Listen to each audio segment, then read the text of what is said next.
Welcome. It's Facts You Don't Know. If it's your first time here and you want to find out new facts that will definitely make you smarter and more, well, and first make sure to subscribe and activate the notification bell so you don't miss anything. This story really blew me away. I was able to read it from a blog where someone had posted it, but wanted to remain anonymous. I wanted to contact the author, but I couldn't. Although he says it's real, I want you to listen to it too. So pay attention. You'll receive a nice message. This story begins with Sukina. She's a 25-year-old girl, married and the mother of two children. One 5 years old and the other one's 2. She lived in a lower middle-class house with her husband, who was a taxi driver. A day after thinking about it, Sukina wrote a letter. As she did so, she had her bags packed. When she finished writing it, she left it on the dining room table and left, leaving her children totally alone. Bernardo, her husband, would arrive at the house. The first impression he had was to see his children at the door of the house crying. They'd both sat for hours waiting for their mother to return. They hadn't even had breakfast. Bernardo crashed out the situation, begins to look for his wife throughout the house, but he doesn't see her. And it's not when you sit in the dining room that you can see that letter. He opened it and began to read it. It said, "Bernardo, I dreamed of a life with you, one that was full of happiness, luxury, travel, and out of poverty, but I can't with you. I want to live my youth, but by your side I'm stuck. A month ago I met a man. He does have money to give me a good life, so I made the decision to go live with him in the big city. I leave you in the care of my children, and please never try to look for me. I don't want to know any more about you." Bernardo couldn't believe it. He couldn't believe what he was reading. His tears kept falling down his cheeks, as the woman he loved so much had abandoned him and his 2 children to go away with a new adventure. He put his entire life and his 2 young children aside for a selfish dream. But he stopped to think for a moment. He must continue to fight for his children. This couldn't be that, now that they had a terrible life, they could no longer have their mother and now him. He would play the role of mother and father. So he got up, tore up the letter and threw it in the trash, and went to where his children were. The 2 little ones, seeing that the man was crying, asked him why he was crying and where his mother was. He replied that she was gone and she might never come back, but that everything was going to be fine, that they were going to move on together as a united family, and that they are. Now Bernardo had to take care of everything in the home. He had to get up early to prepare food for his 2 children, bathe them, do their clothes, the dishes, clean the house, do the shopping, and so on. Aside from that, he had to take his oldest son to preschool and had to go to work. But since he had no one to leave his youngest son with, he had to take him with him to work in the taxi. He'd put him in the back seat and put his seatbelt on.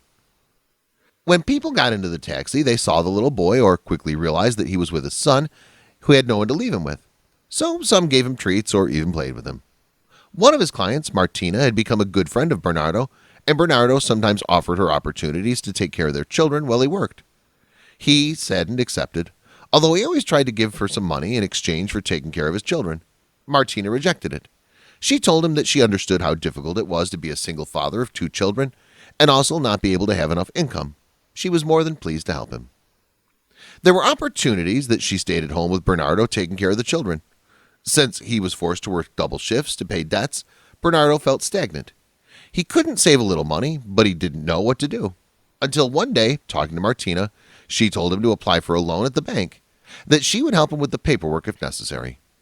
He accepted the idea and with great encouragement gathered everything he needed and went to the bank. There they received him and told him that after 2 weeks they'd give him an answer. One day after coming home from work, he found a letter from the bank. With great excitement, he prepared to open it. He sighed and the letter said, "Your credit application has been rejected." This did not sit well with him. He felt that nothing was working for him, but he didn't want to give up, so the following week he decided to try again. This time he'd do it at several banks. After 2 weeks, he received the letters one after another. They said that his credit application had been rejected. He'd given up all hope, but still wanted to give his children a good future. So he started working up to 14 hours a day. He was starting to get better, but his taxi couldn't take so much work and broke down. When taking it to the mechanic, they told him that the engine had blown. That was a very serious expense, and what he had saved was not enough to pay for half of that repair. Bernardo had given up. That day he walked home. On the way, he only thought about the future of his children while crying. He didn't know what to do. His future and that of his two beloved children was uncertain. Probably he'd be forced to beg to feed them, enroll them in public institution to reduce expenses. Cable TV and the internet would have to be totally eliminated, and the car would have to be sold at a very cheap price. Before getting home, he stopped. He wanted to calm down. He didn't want his children to see him that way. When he got home, he was able to listen to some music and his children laughing with Martina. They were very happy. He didn't know how he would break the news to them. He didn't want to take away that happiness. He took a sigh and walked home. When he entered, his two kids hugged him with great force, and Martina was also very happy. He didn't know what was going on. The children said that they'd take him by the hand and lead him to the dining room. There, Martina gave him a letter, and he asked what it was. She told him it was from the bank, and he answered her, "But if all the banks rejected me?" She interrupted him. A letter from a bank was missing. It arrived 2 hours ago, and there's still hope. Bernardo grabbed it, opened it, and very slowly took it out. On it you could see many letters. He didn't want to read them. He just wanted to see the rejected or approved stamp. When he pulled it out in the middle, he began to see large letters in green. Those said approved credit. He couldn't believe it. Finally, a bank had approved his application. Now he could give his family a good future. Before long, Bernardo bought a bigger house and a new car, which he could offer better service. Now he made good money and had a better life. 3 years later, he was already living with Martina. He'd fallen in love and they'd planned on getting married. One day in the afternoon, someone knocks on the door. Bernardo wonders who it is. He wasn't expecting any visitors. Opening the door, he's dumbfounded. It was Sukina, his wife, the woman who had abandoned him with his two children regardless of their future. She told him that she wanted to go back to him, for him to forgive him of all the things that she had done and for abandoning them. She told him that the man she left with abused her, and that she was very sorry. She hugged him and entered the house without letting Bernardo say anything. And it was when she saw a young woman sitting in the eat. But the children hugged Martina. They had a lot of affection for her and loved her as if she were their mother. Bernardo grabbed Sukina by the arm and led her out of the house and said, "Never come back to this house again. Martina is now my wife, and you'll be able to see the kids after we divorce. And the judge says you can do it. And another thing, you're not their mother. Because mother is not just the one who gives birth. Mother's the one who raises. And I had to raise my children on my own. Yes, alone. And Martina helped me when what you did was abandon them for going for an adventure. Now go find a better adventure, taking advantage of the fact that you're still young. Who can stop you from getting a millionaire who's free from everything? Everything that I could never give you." Bernardo slammed the door in Sukina's face.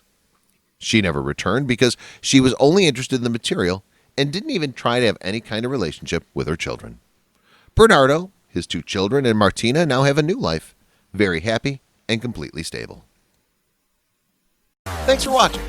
Please like and share the video in social networks. We'll be right back to you as fast as we can.